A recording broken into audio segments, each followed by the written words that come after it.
Hey everyone, welcome to another Peng PvP pro tip. This week we'll be talking about a concept called sync swap. It's a mechanic that has been around for a while, I just don't know if anyone's coined it yet, so we're just gonna call it sync swap for now. If you do not know what optimized charge move timing is, I highly suggest that you watch my video on that first, because that is going to play a huge role in the concept of sync swap, how it works, and how to utilize it. And of course, if you haven't seen any of my other PvP Pro Tips series videos, definitely feel free to check them out. I'll post all the links to the prior tips down below. And if you already know everything from them, hopefully you can share it with someone that doesn't know all these different mechanics and strategies, so that way they can also improve and get better at PvP. Before we get into what a sync swap is, let's talk about the more common swaps that we already have great terminology around. First off, it's the safe swap, where you lead into a really bad matchup, you swap out to one of your backline Pokemon that are either neutral in that matchup or they hard counter it depending on what you have. Obviously in this specific scenario, I have only one grass type in the back, so I'm going to go for a neutral mirror matchup on the safe swap. Another type of swap you see a little more advanced is a catch swap. So essentially what you do is you stay in the matchup, a matchup that's not very great, but if you're not taking a ton of fast move damage from your opponent, you can definitely stay in that matchup for a little bit longer to catch a charge move, ideally a resisted or neutral move on the Pokemon you're catching on. That leads us to the sync swap. The sync swap is something I use quite a bit in Master League. So I'm going to start off with some footage here to showcase what it looks like in a regular battle, and then I'm going to break down the exact nuance behind it. Before we get into the battles, a big shout out and thank you to all my patrons who've been supporting my content creation. If you would also like to have early access to my strategies and lineups, or see behind the scenes footage of my battles, feel free to sign up in the Patreon link down below. What is a sync swap? I'm going to show you. I did this a lot in my Master League battles, and this is when I really start picking up on the utility of it. All right, so right here, just regular speed, I'm going to throw 7 Thunder Shocks and then swap, right? Or not swap, sorry, throw the rock slide. So that equals 7, equals 14 turns in total. Thunder Shock is 2 turns each, and then throwing the move is 1 turn, which equals 15 turns, equals to 3 Incinerates, fully optimized into that move. Now I'm going to throw 2 Thunder Shocks and swap. That's also fully optimized because I throw 4 turns with the 2 Thunder Shocks and swap. That's 5. But what's happening is they're also finishing their turn and then they're pressing the move, right? Because you want to throw that Sacred Fire because you don't want to get hit by another move and you don't want to go over, right? You want to try to optimize there too.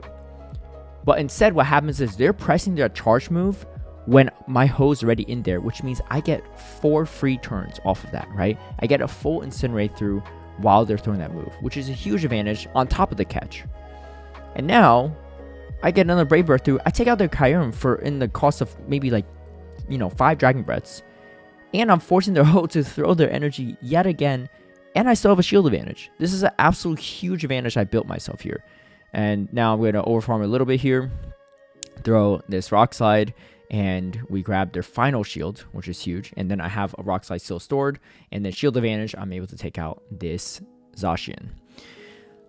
So what's happening here is instead of them throwing their Sacred Fire on an optimal timing, I am swapping out, right, to essentially sync my Ho-Oh into theirs.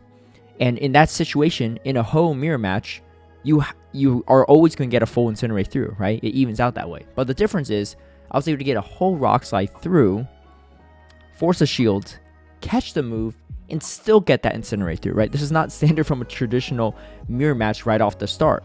Instead, what I'm doing is I'm forcing the mirror match to begin right when this Incinerate is going through on my end and right when they're throwing the Sacred Fire on their end.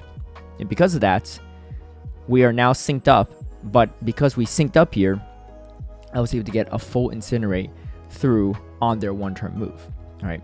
And I'll break down more specifically the math here too. So this is a great example of this. My hose at the top here, that's my friend Dijon's Melmetal. So we're going to look at it from a different POV, right? So from the opponent's POV. So first, they're going to throw 7 Thunder Shocks here, throw that. And then now, next step is they throw 2 Thunder Shocks, right? Equals 4 turns. Then swap equals 5. That's one of my Incinerate. You can see here when I'm pressing the Sacred Fire here, they've already swapped at this point. So it's not a true catch. What's happening is their hoe is already in this picture, and you can see that for the cost of my 1 turn on the top graphic, it equals the 1 turn on the hoe side, but he was able to fit a whole Incinerate through off of it and get 4 turns off of that. Now, of course, that will always happen in a mirror match where you can't really optimize based on the turn here. And I'm going to show you in this specific example, it's not a true catch, right? Because you can see here, before I press the Incinerate, I could go for that Brave Bird. You can see that when I press the Brave Bird, the hoe is already in there, right?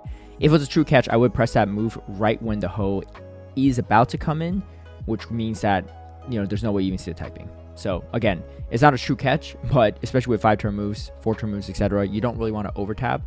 So you're likely going to hit the move you're going for rather than a different move, right?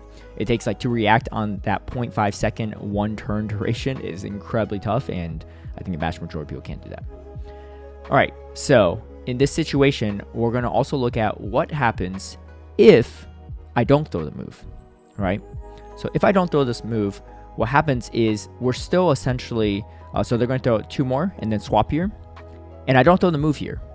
But what happens is when I don't throw the move here, I still throw 1 more Incinerate and then I throw the move, right? Equals 6 turns, right? I throw 1 Incinerate and then 1 for throwing the charge move, equals 6 turns in total. Dijon, my opponent, throws 1 Incinerate when I threw my original Incinerate, right? Because I didn't throw the move at that point. Still gets another Incinerate because I threw the 1 turn move. And at the end of the day, you know, he still gets +4 off of that, right? He's still getting 4 extra turns in that situation. So essentially what you're doing is you're syncing the matchup back up again in the backhand matchup. If you could catch a move, even better, right? But either way, essentially what it implies is you're giving, depending on who's catching, right? So if you're swapping here, especially if you're catching on the charge move, and this is a great example with Zacian, you still get the Incinerate too. As you can see here, right? Zacian, same thing. For the cost of your 1 turn, you're giving up 4 turns on the hoe, right? Which gives this hoe a huge advantage. Now, of course, this obviously benefits fast moves that have longer durations. So, you know, getting those turns through you essentially have to you get free turns -1 of the amount it takes to throw the charge move. So, in this situation, I'll be doing it on a Abomasnow 2-turn move, right? I'll be doing the sync swap. I'll be swapping in on this Feralthorn, right? So when they throw the Bullet Seed, I'm going to throw 1 wing attack equals 2, and I'm going to swap on the 3rd turn of it when they're throwing their Power Whip. So I'm going to go here, they throw the Power Whip, I catch the Power Whip, and you can see right there in slow motion, you can see a full Powder Snow come through, which means I'm getting 1 free turn out of it, right? Because it costs them 1 turn to throw the move, and I get a Powder Snow out of it, right? So you don't get as much out of this matchup, right? In the optimization standpoint, for non-optimal for them, because you know, it's just a shorter term duration, right? So obviously for charge moves, for fast moves that have longer durations, it's nice. Now, most importantly, you need to know how to optimize your charge moves here, because here I'm having Dijon throw 1 Thundershock and swap, right? That equals 3 turns, which means that I'm not even at the Sacred Fire at that point, and because of that, we're desynced too, and there's no way to you're not actually doing a sync swap here, you're just swapping at bad timing. So that's not how you want to execute it. Essentially what you want to do is swap when it's the end of their final turn in their fast move, and then you have the chance to catch the charge move that they're about to throw. I know that some of you are probably still confused at this point, so definitely rewatch this video a couple times. If no one's catching an actual charge move, it only really makes a difference if you're in a mirror turn duration, right? So in that situation, 5-turn to 5-turn, I'm still going to get the 4 turns because that's going to always happen in a mirror matchup with Incinerate versus Incinerate. However, if I swap in there, they try to catch on a 2-turn Pokemon, but they don't, I can still re-optimize from that situation, right? So you're essentially just resyncing everything up, right? You're syncing everything completely back up again, which is why it's called a sync swap. So it's not a sync catch, because if you don't catch a move, you're still syncing up. Real benefit here is when you're swapping when they are throwing the move, they're essentially throwing their charge move on turn 1, which is the worst timing to throw it, because that means your opponent gets a full fast move through, right? So you're essentially syncing everything up back to turn 1 when you're swapping at the end of their final turn of their previous fast move.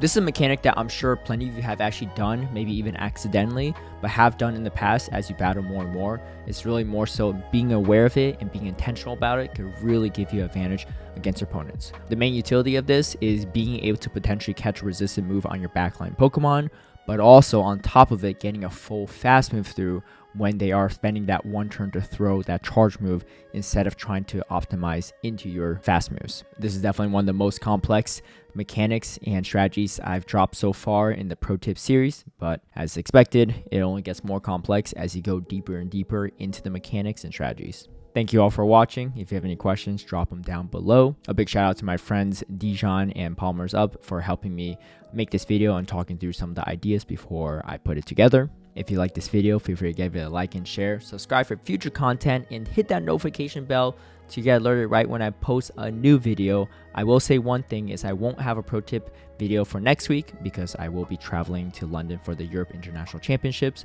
but stay tuned for more when I get back, and I'll catch you all next time.